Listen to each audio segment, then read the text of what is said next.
Ibatiba, nosso destino na série Municípios Capixabas. Tem cerca de 20 mil habitantes e fica a 169 quilômetros de Vitória, na região do Caparaó, sudoeste do Espírito Santo. É um dos municípios de maior altitude no estado. Há pontos na cidade que passam de 1.500 metros. Aqui faz frio o ano inteiro.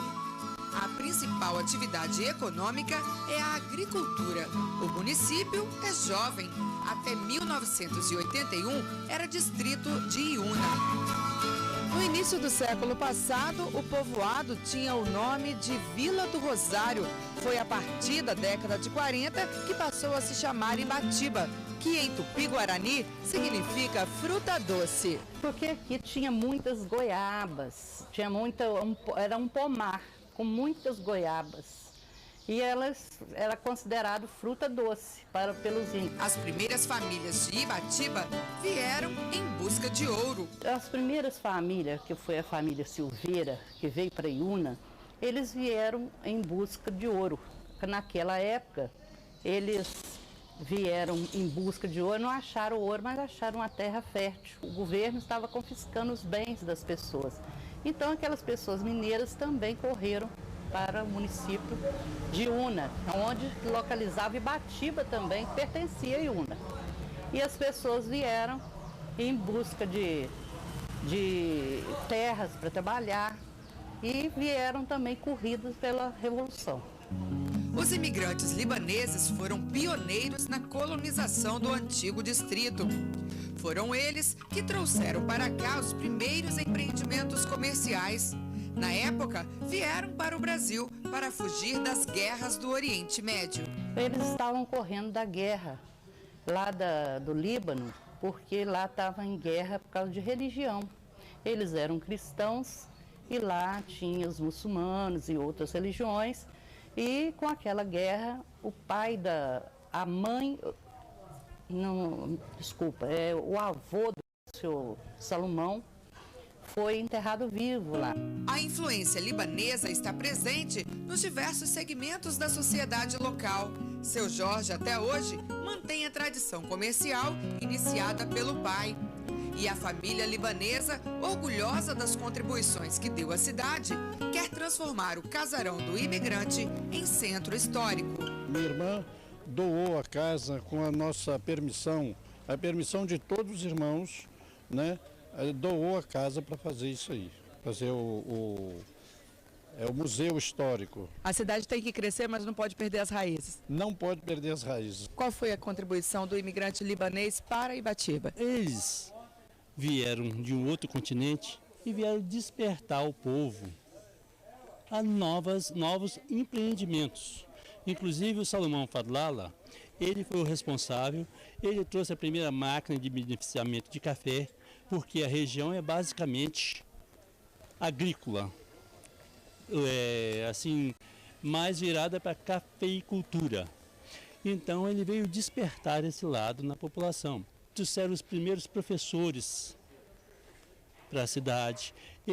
O primeiro rádio que falou aqui na cidade, dos idos de 1943, quer dizer, ele veio trazer uma grande contribuição cultural, socioeconômica. Ele foi o primeiro comerciante da cidade. Quer dizer, ele tinha ideias progressistas. Ele veio despertar na população o progresso. Na história da formação da cidade, há um fato que não pode ficar de fora.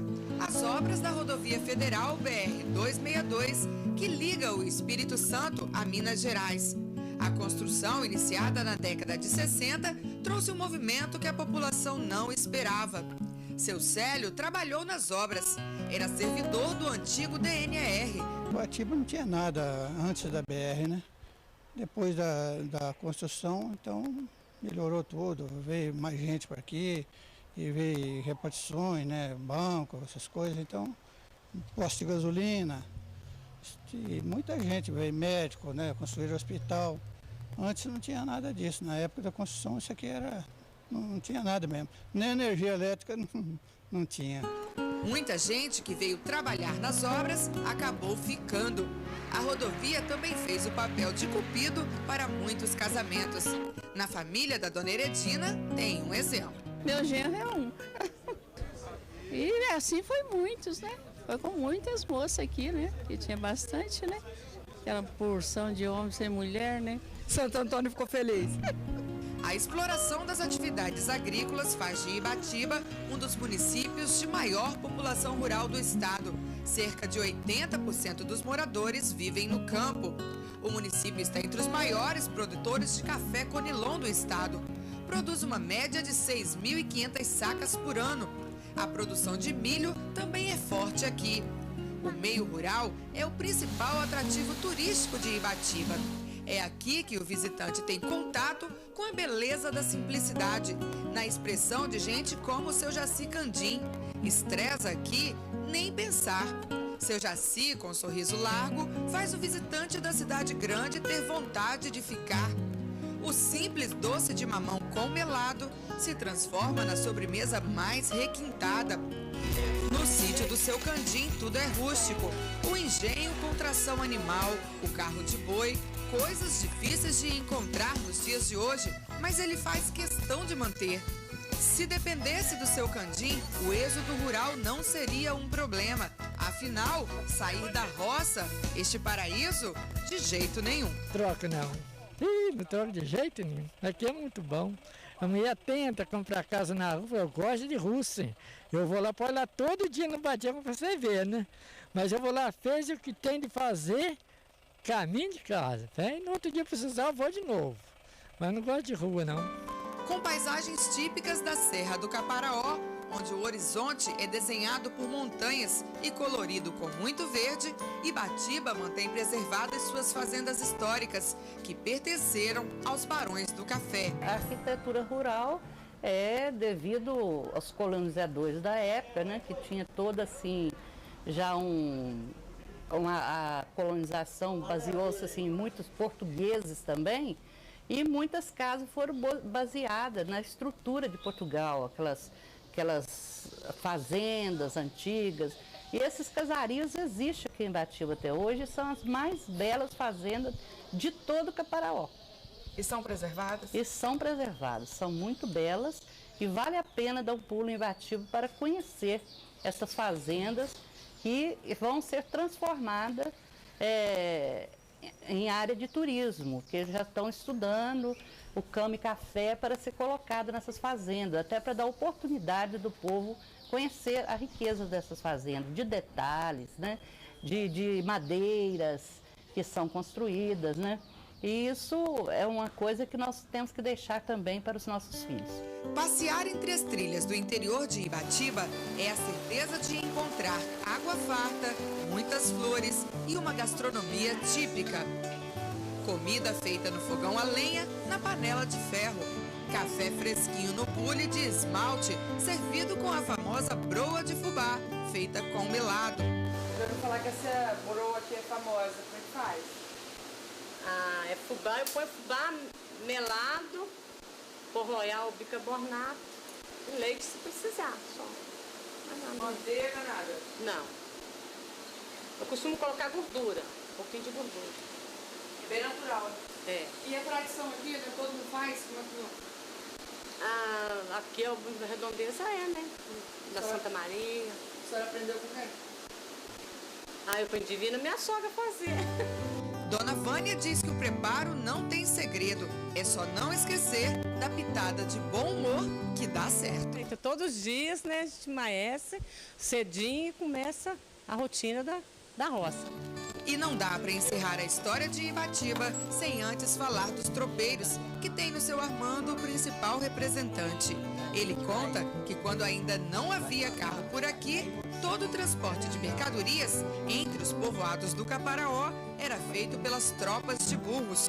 Com sua tropa, seu Armando prestava serviços em toda a região. Seu Armando, o que significa ser um tropeiro? O tropeiro? O tropeiro, ele tem o arrieiro da tropa, tem o tocador, mas o nome é o tropeiro, né? Porque o arrieiro é uma pessoa, o tocador é outro. Então é 2 companheiros para trabalhar com a tropa. E o senhor era o quê no Eu era menino nessa época e eu acompanhava a tropa para ajudar, assim, acender o fogo lá na estrada, no rancho. Quando a gente chegava nos ranchos assim, a gente já ia acender o fogo para ir quentando o feijão, fazia o café. E qual era o papel dos tropeiros? O que os tropeiros faziam? O tropeiro levava café em Guaçuí, a estação mais perto era Guaçuí, né? Naquela época eu era menino. Aí depois já pegou a ter máquina de café aqui em Una, já vendia o café por aqui mesmo, né? Mas eu levava sempre feijão para vender em Una, levava rapadura, limão de freira, levava capado, eu puxava mudança em burro. Eu levei mudança lá em Celina, você conhece Celina? Na Cacuriú. O tropeiro que fazia o transporte, né? Da mercadoria. Por exemplo, aqui, quando na época de Guaçuí, levava o café na tropa e trazia mercadoria. Trazia arame, trazia querosene, trazia sal, trazia ferradura para ferrar a tropa, que usava muito a tropa naquela época. Até que época, mais ou menos, que esse tipo de trabalho era utilizado? Quando chegou a parar, eu comecei com 10 anos, quando eu estava com uns 17 anos mais ou menos, aí já não transportou mais para Guaçuí, né? Levava sempre para Ministreira, aí eu levava rapadura, levava batatinha, levava tudo enquanto é cereal eu levava. Até quando o senhor trabalhou como tropeiro? Até que época? Como tropeiro, eu trabalhei de 10 anos para cá, fui até... Quando eu parei, eu estava com 60 anos. Tem 20 anos, que eu já tenho mais de 20, que eu vendia a tropa, porque eu tinha uma tropa, né? O meu quarto era ali do lado de lá, aqui tinha o rancho, aqui era o lugar de amarrar a tropa. Quantos animais tinha na tropa do senhor? A tropa era 11. A 10 burros levavam o café, tinha um burro que levava as caixas de cozinha para fazer a comida, né? Carregava ali as panelas, os cereais de fazer comida, tudo o burro que levava, né? Se fosse nos dias de hoje, podia dizer que o senhor tinha uma transportadora. É. E a gente transportava as mercadorias, puxava mudança, puxava tudo que aparecesse, capado, galinha, puxava tudo na tropa, assim. Eu podia apanhar uma mudança, levei mudança lá em Roseral, perto de Mutum, levei em Celina, levei lá em Santa Angélica, perto de Alegre, tudo levado na tropa. Quantos dias? Era uma viagem a Guaçuí? No Guaçuí era 7 dias, para ir voltar, né?